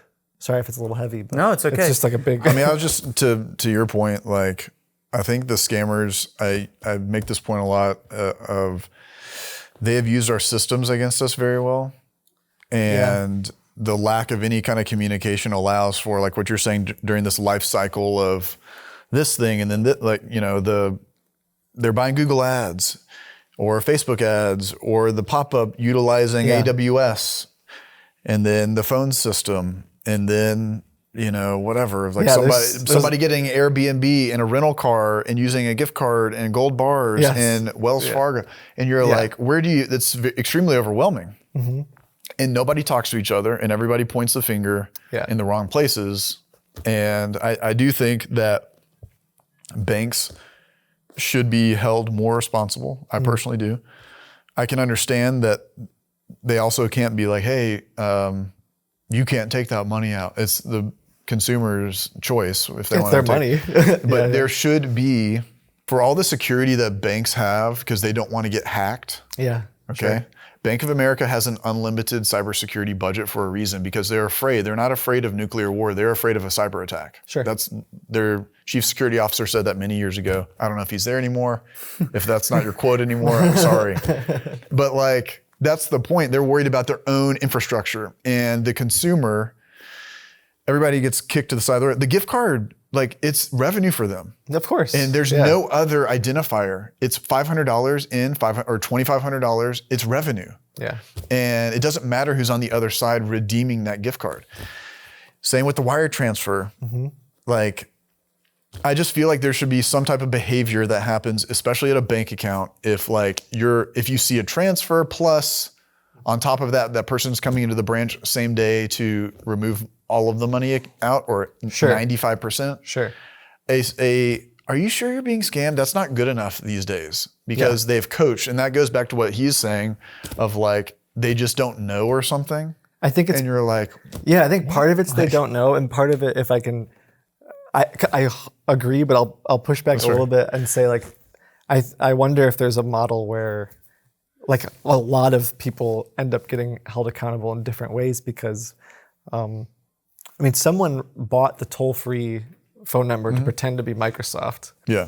And for days or weeks has been running pop-ups that like we detect with machine learning. This isn't like rocket science.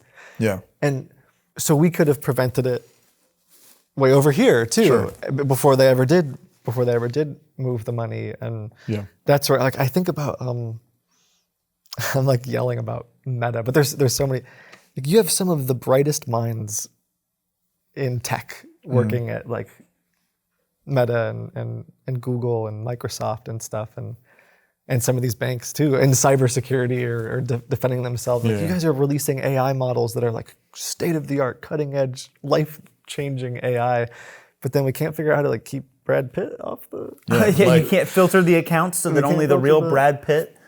Like you knew that I was talking to my wife about getting a strawberry Krispy Kreme donut, and you served me an ad. However, you can't tell that, like, we're just going to turn it off when that lady's like talking to Brad Pitt now. We're going to turn that off. But, you know, if we can serve you an ad, we will. And I'm not hating on them either, but no, I agree. Like, I want to coexist in the space, and like, I know they're all doing good things too, and some of them are like striving to get better. But going back to like your education question a little bit too, and I'll just kind of throw my heart out there for a minute. Part of what we've been doing a lot with our software, Serif Secure, has been, our mission is like, okay, the elephant in the room is, for me, is when you go to like ftc.gov or FBI or like just about any bank website right now, what to do after I've been scammed. It tells you like, well, like maybe change your passwords, and maybe run Norton, or like run Windows Defender. But you and I know that it doesn't do anything. It doesn't fix the problem. And so like for me, and I remember I was at a conference recently, and I was like, okay, so nobody realizes that when like the sheriff's department shows up to the house and they say, we're sorry that you got scammed, file your IC3.gov report, that since the scammer has like connected to your computer and basically owns your computer, that now they're watching you. They're spying on you. You've had this happen to you. I've had this happen to me. They now pretend to be the government, and they say like, hey, I saw you filled out the IC3.gov report, and they like scam you again. So that's been like a lot of our mission has been figuring out like, well, how do we at least clean up after someone's been scammed, so you could like arm someone with, say, like, we can get a clean slate here and make sure that there's scammers not like on your computer and actively hurting you. But back to the education, is the FTC, that's not on the FTC.gov website. It's not on the bank's website. And it's been a bit of a mission statement for me, because it's like one simple thing that I think you guys or people who watch us know, like, gosh, this is such a scary thing, but no one's talking about it. The bank doesn't talk about it. Well, yeah, because also like once they scam you one time, like you were saying, they will come back again. Like if you got $500,000, they might get you for 50 and see how things go. And then they'll come back, hey, actually, we saw another charge, another transaction, and they'll keep going. So it's pretty important to get them off the computer and away from the victim. Even if they've taken something, like if we go in and we're like, hey, we saw you send a $75,000 wire transfer, can't stop that. Sorry, it happened like 2 weeks ago. Yeah. But let's make sure that they're not around anymore. So they can't get you again. Yeah. So yeah, it sucks. I think every single person that we've had on the podcast so far has echoed the same sentiment, which is that so much of a person's personal security online is left to them. It's not provided for them by the companies that they work with. So, for example, I changed phone providers recently, and I won't name names. I'm not trying to get into afterwards. Wouldn't want to get in any beef, but it's like you go to sign up for the plan, and it's like activate free spam call protection. You're like, oh, good. They're protecting me from the spam calls. And then you activate it, and then another button appears, and it's like, for $3.99 extra a month, you can have advanced call filtering. And it's like, shouldn't you be doing that for me with the money that I'm already giving you on my regular cell phone bill? Like, why is it my responsibility to not only pay for extra protection, but to know how to protect myself extra? And I'm sure that that's something that you guys focus on a lot with Serif, is like, you know, you're providing a tool for people, and you're being very upfront, like, this is what will help protect you. And, you know, these other companies just aren't, they're just not doing it, right? Sure. It's like they're in the aftermath of what happens to scam victims. Yeah. You guys get to step in and be like, now we're gonna try to not only prevent that from happening again, but we're gonna try and protect you from the people that are already after you in the now, right? Because I don't. There's not really a question in there, but it's more like me saying, you know, you're filling a hole that is like this massive gap in people's personal security, because other people aren't providing it. Yeah, I mean it was kind of it was birthed out of a friend of a friend went to the bank, typical refund scam, thought that they needed to wire $30,000 because they added the zeros in the bank account. You know this. Thankfully, the teller stopped it. They said, this is a scam. And now they're crying, they're panicked, they're freaking out, and they call, my friend calls me, like speakerphone, totally shaken up, like, you know, shaking, and I know you guys know this. And they're like, what do I do now? And we're trying to explain to this person how to clean their computer over the phone, and this person is not tech savvy.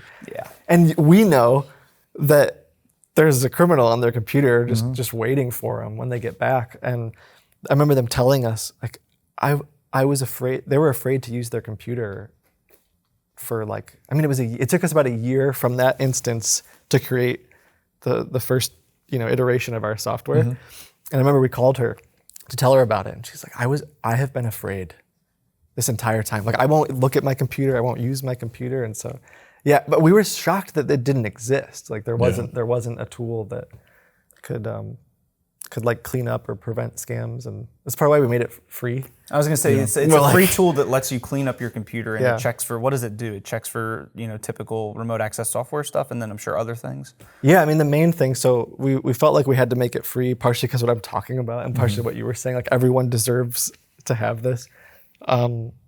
So yeah, it checks for remote access. It checks for some of the pesky ones in particular that like you don't even know are running on your computer. It takes like 15, 30 seconds, and it's all removed. It's kind of like if your house got broken into, the police show up and like clear your house, you know, like they make sure that no one's there anymore. So that's kind of the idea. And then it prevents them from coming back in the future. So if someone 2 weeks from now says like, I think you're a pretty good target, it just prevents it. Is your goal? Sorry, I gotta get a drink. Yeah, go ahead. Is it dry in here or am I tearing up? Well, no, he's just emotional. Because I'm emotional. He's emotional. It'll look good though. Cut to it. Hold on, cut to this. Start running it. Yeah, let me ask you. I want to say the impact you've had. Sorry, forgive me. Geez. No, you're good. That's good. Can I go to the bathroom then really fast? Yeah. While he's like, because I don't know what happened to my. Chilling. All right. Oh, geez. Okay. Well, quick. While he's gone. Oh yeah, he's interview. so annoying. He's just like all the time with this guy. All the time. He's so full on. No, and it's like, dude, you already have blue hair. Are you not drawing enough attention to yourself? Like it's so irritating. Oh, he's back. Yeah. Yeah, I think I was saying, I think I kind of got my sentence out beforehand, but like we do have a paid version that does a lot of other things, like blocks websites, looks at how old a domain is. Like you guys know with a lot of phishing websites and stuff, they're 2 days old. Or one that's been really important and near and dear to us is you can get a text message when something happens. So we have people using it who they set it up on mom and dad's or grandma's computer, and then they get a text when they see a virus pop up, and like the kids are already calling mom because even though the virus pop up is blocked on our end, they're like, okay, some scammers might be trying to get on mom's computer. They might be trying to. So it's cool to have. You get the follow up. Yeah, the follow up's cool. But I think you had said something about something had popped into my head earlier about cost that it connects to policy too. Okay. So if I can really quick. Yeah, no, please. Really quick. Because like I genuinely want to give this like all of it away for free, but it costs to hire devs and researchers and like to build that software, right? Yeah. And actually, if Jim is watching this, Jim Browning, he like encouraged me to make part of it free, because at first we were like, I don't know how we financially can. Yeah. It's like all self-funded, you know. How could we financially do that? And he was like, you got to find a way to do it. And I was like, we'll make it happen. And so thank you, Jim. It's helping a lot of people. But I think going back to like policy, I think there are organizations that want to do things, or there's law enforcement, or there's banks, or whatever, or like what we're trying to do, but there's like a cost, and there's no like, it's not like the government. There's not like a grant that I can go get. Yeah, there's no scam defending budget. Yeah, there is no anti-scam center Yet. Yeah, Not yet.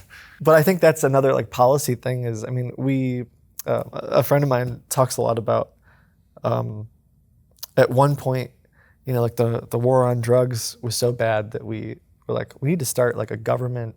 We need to, the DEA needs to exist, right? We have to have people who are trained and solely fight this problem. And I think that's where we're at. I think we're behind on it, truthfully. Sure. I think in every issue, though, you look at something like that happening, we're always behind on it, and then we have to play catch up. And we're kind of in that situation now, except that you have people like you guys that are on the front lines, but you're also so public.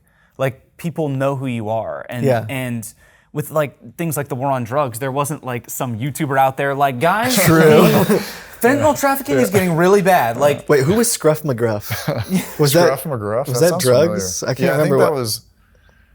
Or was he the forest guy? He was like Scruff McGruff. No. Was it drugs? drugs? Yeah. Scruff McGruff, Chicago, Illinois. Take a bite out of crime. You don't know that? Yeah, no. Wasn't there a forest one too? Oh, yeah. Smokey the Bear is the forest fires. I don't know the Gosh, names. So now it's like it's Pierogi the scam. You're gonna turn into Smokey. You know, it kind of rhymes. Smokey and Pierogi. There's people like you two now that you're so forward facing that people are aware that scams are a problem, and they also agree with you guys. They're like, we have to get something done about this. Do you see it being like having a task force that specifically deals with scams, or does it need to start at a privatized level with companies that are in the space, telecom companies and banking? Or does it need to be this like kind of big oversight from the government where it's such a big problem now? Do we have to bring out the big guns to fight it? I mean, I'm not going to pretend like I know geopolitical, like, you know, I'm not an expert on any of this, but I think my 2 cents, for what it's worth, is probably both. Like, I think, especially from like a financing standpoint, I mean, the amount of money, and I'm not trying to be political here, I promise, YouTube comment section, the amount of money we spend on like defense as a country, you know, like, or like our military budget is astounding, right? Astonishing, whatever the word is. Our military budget is significant, and what would it look like if we saw this as a similar threat? We were talking earlier about the trillions of dollars that are moving out, the billions that are moving out of the U.S. are going to criminal organizations. Some of these are our enemies on a military scale. There's organized crime and potentially state actors that are not friendly to us. being financed by these scams. So I see it as we should be sounding the alarm bells, and it has to be part of the U.S. scene. I think it should be like part of the U.S. defense budget, but I think in terms of like innovation, it's going to have to come from people like us, like private companies. I think there just has to be both. There's a balance somewhere in between if you have both of them. Well, I 100% agree with you. I mean, we've spoken to, Teresa Payton, who used to work under George Bush. Yeah. And when I asked her about kind of the world of cybercrime and also like the threat of cyber attacks on the U.S., she was like, the government is so far behind on these things. Like a lot of people get caught up in the idea of land combat, like, on boots on the ground. But so much of what is happening over the internet these days.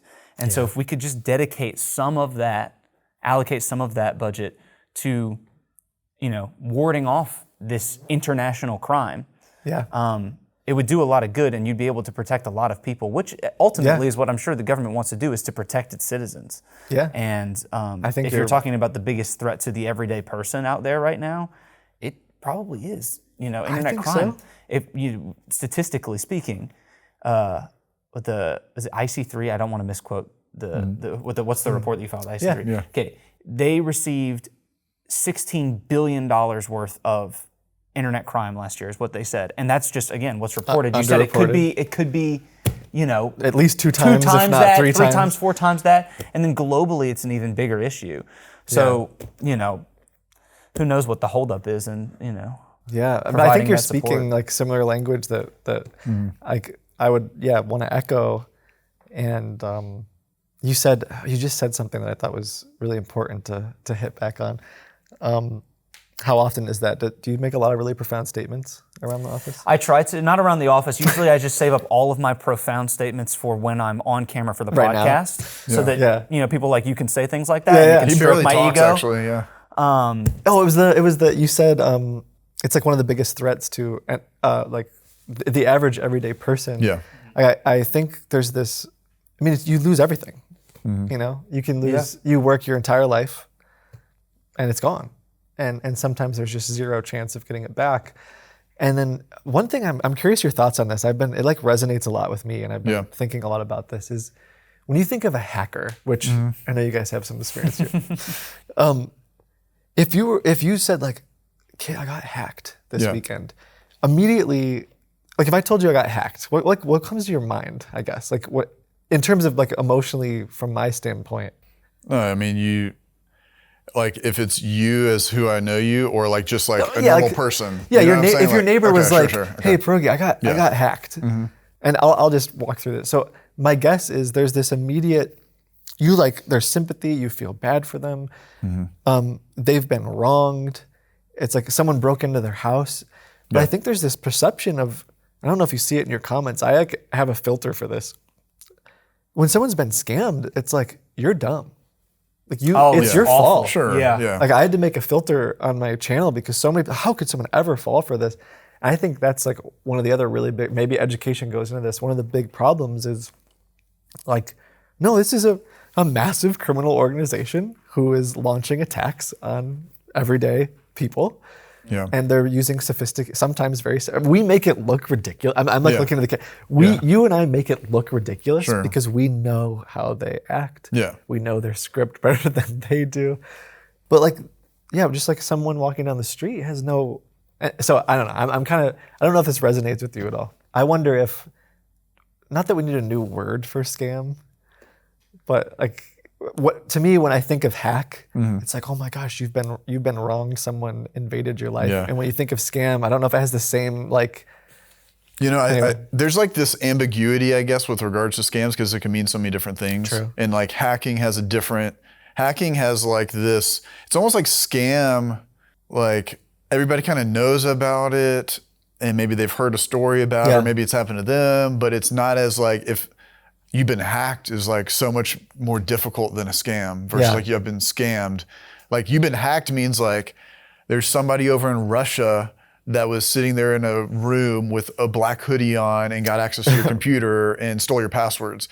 Now you got scammed by someone and it's like, wow, you're really stupid. How could you fall for that guy that pretended to be Brad Pitt Right. and give him $25,000? Yeah.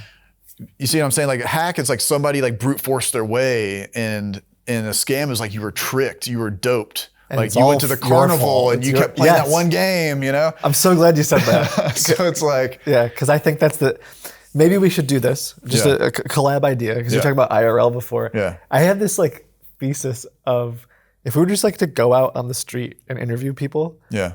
and maybe we could never do this because they would just think they're talking to you and I and would not give real answers.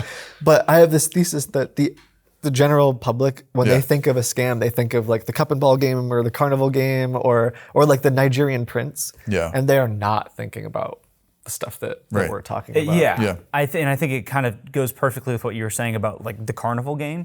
Scam has such a broad use. Yeah. Like there are so many things that you could describe as being scammed. And some of the things, if you get scammed, you know, it's your fault. Like if you play the carnival game over and over and over again, you have to know that the basketball is too big to go in the hoop, right? Like it's What? That's like my favorite one, Oh, dude. no, I'm a dude. sucker for the basketball games. Okay. yeah. Why does it happen on the regular basketball court too that the shots don't go in? It's because, I don't know, actually. No. But like scam has such a broad use. Yeah. Whereas like, you know, hacking has been portrayed so much in media as this one very specific thing. Oh, we've got a hacker Yeah. to break into the bank. Oh, we've got a hacker to, that it's almost synonymous with theft or crime. Yeah. And so I don't even think it's so much a problem with like the language that we use to describe it. It's just the perception that people have of it and changing that perception. It's so difficult though. Yeah. I mean, we put out that video where we talked to several different people who had been scammed by various different, various different scams. And even in that video, I mean, some of the comments are just atrocious. And if you're the people leaving them, just know that we despise you. Like, you're not get a life. fans. You're awful people. We're gonna get more comments now. We're Good, gonna get, yeah, more but, like, comments from saying these. It's like almost like how could we change the narrative even for the person commenting? I don't know. If anything, that's part of why I said like, listen, we make it look ridiculous. Yeah. But yeah, I don't know if like when the victim is saying it, maybe a lot of people don't understand how psychologically manipulative like a Brad Pitt scam. I mean, we had this one guy. I'll try to keep this short, go or ahead. just tell me. The scammer was caught in the maze. He got fed up, right? Spending days trying to Yeah. get his Bitcoin, and so he's like, I'm just gonna have this victim call in. So this old dude from like Canada calls, and he believed that he was talking to Emma Watson. This is Harry Potter, right? Or Yeah. Hermione. Yeah. The reason I bring this up is his wife had Parkinson's, and as he was like caring for her over the course of years, both of them together would go on Facebook and talk to who they thought was Emma Watson. It's this dude in Nigeria, right? Yeah. You know. Yeah. Oh, yeah. Yeah. And for 2 years, they were pen pals, let's say. Every day, his dying wife and him would talk to Emma Watson. And the scammer waited, and it's like, sorry, it's just, the scammer waited until she died Yeah. Oh my God. to like strike. And he said to us, like, my wife gave me permission to like pursue something with her move on. after, because she knew I was going to be alone. And like, it's just like, how could someone fall for Emma Watson? Well, it's not always like, oh, I add Emma Watson on Facebook and give her $25,000. This guy like for years was talking to her and thought he was building a new life together with, anyway, it's like, Yeah, it's the exploitation of someone like that where like the intent behind that. It's not like, oh, a poor person just trying to make a buck. When you go that far, when you are like exploiting somebody that has problems, whether it's mental problems or physical, they're older and they can't think for themselves or whatever it may be, or this situation with this couple, it's like to go that far for years and then strike. Yeah. And when you have that motive the entire time, there's no point in time in that 2 years, 3 years that you're like, this is a little messed up. I should probably back away from this. right. and not do this. Yeah, like they're like grooming him and Yeah, like and then you go and strike to get your payday. Yeah. And that's where I get really riled up now, and I'm ready to like do stuff to scammers because like, I don't know, it gets me very fired up when I hear about stories like that because all jokes and all that stuff aside, there's like the realness to it for me, and like I have to like calm myself down because like, yeah, you can get emotional both ways, like kind of sad for them because you put yourself in their shoes, and then also anger too, because a lot of these people do get really mad. The victims, they're frustrated about what happened. How could they be duped? They feel bad about themselves, but they want payback too. And they want like us going after them. So every hour they're in your maze, or every file that's deleted, or every time we show their camera, I don't freaking care. Yeah. Because we have a video coming out of this girl that steals crypto from people. And she's like, oh yeah, you're gonna get more money if you put it into this and send it over to us. We'll get a better, return for you. Yeah, like an investment scheme. Yeah, and it's like, these people deserve some type of, if we can't get them in jail, we have to do something to them. Like that's what the world wants. They want some kind of, it's like, I think there's like some kind of intrinsic sense of justice, whether that's justified or not, we could debate. But it's justified. If you put them through a maze, I just and they're mean like running around, or if I'm deleting their dang files or whatever, I know. No, I think that's justified. Believe me, I just meant in general. Yeah. But there's people who sometimes are like, "Okay, you're like torturing those guys." Like, listen, it's not like I think I said it in my last video. Like, they're not chained up in a medieval dungeon where we're prodding them with hot irons. Like they can leave whenever they want, stealing my money at any time. I was going to ask if quickly. I know from some of the stuff, like what's it like in your shoes when you guys are? I mean, you're like watching a call center, and if my understanding is sometimes you have to like kind of be patient and wait until the right moment to strike, and I imagine sometimes that can get really heart wrenching, or like you might not, or you're hearing someone is losing money, but you don't have enough information to stop it. Like you don't know their name, or you don't know like what is that? Yeah, I think like there was a call center we watched out of Ludhiana, like Punjab area, kind of like in between Pakistan and India, and we watched them for 389 days. Yeah, and the guys had to go through it with me in the office because we were trying to get them, we had like their cameras, we had everything, we had so much evidence. Because in India you need like, you need 3 victims and 3 victim statements. So to have a victim statement means that they were a victim already.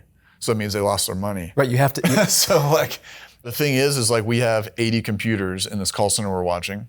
Yeah. And I'm tasked with trying to stop, that became my job, was like I would stay here till like 9 or 10 o'clock some nights, because they're dealing with someone on the West Coast, sending this, and it was ridiculous dollar amounts, $285,000 wire transfers. And like, thank the Lord that we have contacts that like, they can stop wire transfers within a couple of days, which is super cool. So if we run across one, we can stop it. But like the ones you don't get to, I would take it personally that it's my fault. And that's the worst feeling. And even though like, logically it's not your fault, but it must be so hard. I don't know. Because they were going to, I'll just give you my 2 cents. Like they were going to do that with or without you watching. Sure. Right. And so in the end, you did a greater good there. But but I take it very personally, and that's the unfortunate part about it is like, if I have that connection to a computer, I own it. And like, that's just how I am or whatever. So like we have like almost 1,000 connections to scammer computers. And that's why we're trying to build stuff to pull as much data as we can to proactively stop whatever. But like even like some of the ones, this one center, I won't even say, because they watch our stuff obviously. If we stop one, they freak out now. Okay. No, I'm just saying like if they stop one, they know it's us. Yeah. Like we stopped one a few months ago, like 100K. Yeah. And they knew it was us, and they were gone for like months. Yeah.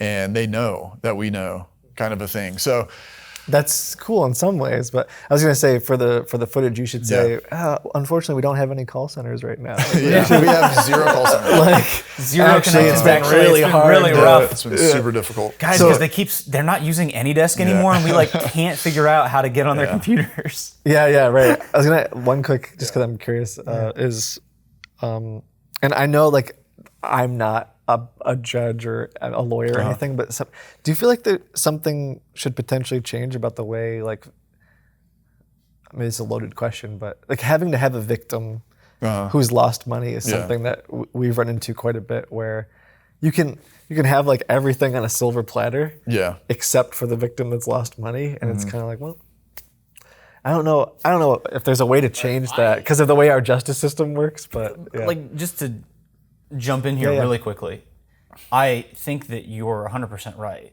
I mean, if you have an attempted murder charge, right? Somebody that is trying to kill somebody, but doesn't actually do it, doesn't matter. You're still going to arrest them because that is a crime in itself. So attempting to scam somebody should be treated the same way. You went through literally all the steps to try and steal this person's money, and just because they backed out at the very end doesn't make you not a scammer. It's just that you're bad at your job and you lost the money. Or someone prevented it. Or somebody stopped sometimes it. Sometimes it feels like in a lot of jurisdictions or a lot of instances, you have to have. Like you have to have, and I can't be the victim, you can't be the victim, right? It has to be, and it's like, guys. The interesting thing though is in the US at least, if you can, even if it's us as the victim and they put hands on somebody, they're tied to so many other things. So that part's the beautiful part about it is that's an open door to whatever else they're doing. Like these guys have gold bars in their car. Why? Like we had one where we were trying to, we set up one, we had this video like hackers versus scammers, had all these people in town. And we had a guy drive up from another state and he drove and he met us at a Lowe's and we like all jumped out of these vehicles at him. I don't know if you've seen it or not, but this dude, and he pretends like he was just shopping at Lowe's. So we were like, they're following him around in the Lowe's and he's like picking out these random items and stuff. And he came up here to commit a crime to collect $40,000 and he coordinated with another criminal organization overseas. And nobody wanted to do anything about it. And you're like, crazy. Here's a criminal. Like, Gosh, I have a bunch of questions. Why don't you, Yeah, this is your show, man. We want to know about you. Like, I was going to say, I mean, please ask the questions. This is what the people want to hear. I really only have one question left, and I'm more than happy. It feels like a good ending question. So whatever you have. No, you're good. I think it's just I would love to have some sidebars or. I'm loving this conversation right now, though. This is the kind of stuff that interests. Well, I think if I could say, and I know we, talked about this off camera, but part of what I've been. Like I try not to be like someone who has regrets, right? But if I look back at like all that's happened over the past handful of years, like I wish I would have done a better job of navigating, like collabing with you or working with other people. I think it was easier for various reasons to just like not, right? To like not be as involved in the community. Part of it's like everyone has different strategies or different tactics or different ways they want to go about doing things, and like drama or whatever happens, and it's like, well, I do see like there's just so much more that we have to do, and just being able to chat or just like share a minute to talk about the fight has been cool. So it's like I think for me, I never knew if this day would even like happen when I met you at the People's Call Center, for various reasons, whatever they may be. But like I just, sometimes you want something to happen, it just doesn't happen. It may not happen. Then you're like, okay, it may not happen. And then all of a sudden, fast forward, I'm in London at the Red Bull Arena or whatever it's called, and here comes Kid Boga, and I get to like, I don't know if you remember, but we did like that thing where you don't know if you're doing like a fist pump or a handshake or whatever. Or like, do we hug? Do we hand? But there's like history, but there's not, because we don't know each other. But I think that's the beautiful thing about whatever, the universe, the world, when we get in the same room, there's a lot of shared commonalities, and everyone is in the fight against these guys. So it's just weird that we put all the stuff on YouTube and streams and stuff too. But like we are trying to help people, and it also makes us cry when there's a victim. I'm at DEF CON crying at the thing because it's too emotional for me. And I'm like, what am I doing here? I've been doing this for so long, and I'm crying and talking about this stuff. Just like, you get choked up with things. So it means so much to us. And it's cool, however long, if it takes 1 year or 6 years or whatever, right? For us to be in the same room together. And the future is bright, in my opinion, because we get to work together in whatever capacity, share information, share stories, and the goal is to fight these guys. The goal is to stop scams and put ourselves out of business, I guess. You know. Not I mean, there's so many other things we can do. Oh yeah, like, you know what I mean? I put the calls out of business. Yeah, I think there's a lot of other cool things we could do. Yeah. A lot of other problems to solve. And cut. No, I'm just kidding. What? Like the last thing that I wanted to ask was, because I felt I would be remiss if I didn't. Sure. And so many people would have gotten on me if I didn't. Was what do people get wrong about your relationship with P and your relationship with Kit? Ooh, yeah. Yeah, I mean, I think part of it is like there's been people, this happens with like I think it happens a lot on the internet. Yeah. It's like you read into things too. And so in some ways, I mean, I don't know if I could be wrong. Like, please, someone's gonna fact check this. I don't know if I've ever said like much of anything at all about anything. Yeah. And sometimes that's perceived as something too. So like early on for me, it was like I had done some collabs with some other scam baiters really early on, and it just like went really poorly. Yeah. And they wanted to do some things that I didn't want to do, and like I was really nervous like early on too about okay, if there's a gray area and like how far does someone want to go and how far does someone like what happens if I work with this person, right? Anyway. And I was like, you know, it's just easier to just like not collab with scam baiters because everyone wants to do different things. I wasn't sure how it's going to work, and so I don't know if there's like something that comes to mind other than like I don't think there's ever been this big behind closed doors where we're like fighting each other. No, I think like there's like for whatever, like I don't know. I think people take themselves too seriously. And what I mean by that, like in the comments or whatever. Yeah. And they want there to be issues and problems. Yeah. And I think what people don't understand is that all of the scam baiters, maybe outside of a few, we all talk to each other. Sure. So like, I don't need to back channel if I want to call you or something or talk to you or talk to Jim or whatever it is, we can just talk to each other. Yeah. And I think like maybe to an extent the space had been everyone's on an island for a little bit and then people started to start working together and things like that. And that's where it's moving towards in my opinion. So yeah. I think either way, it's like there's been some like let's call it. There's been some awkward times or some things, but like I think I've grown. I think we've both we're old now. It's like we're dads. Like we're like you know I think from my perspective too, like just there's so much more to the fight, and it's like I see you as like we have to be allied in for sure to go against what we're going against. Like I can't just be alone on an island, right? I can't. Like building the stuff we're building or working with the things you're working on, like we can't do this stuff alone. So I think for me, like from my side, you know, no matter what's ever said or anything like that, or perceptions or any of the past, when I sit here today and tell you the things, I don't make up the stories of the things that I remember from watching you and stuff, and the respect and.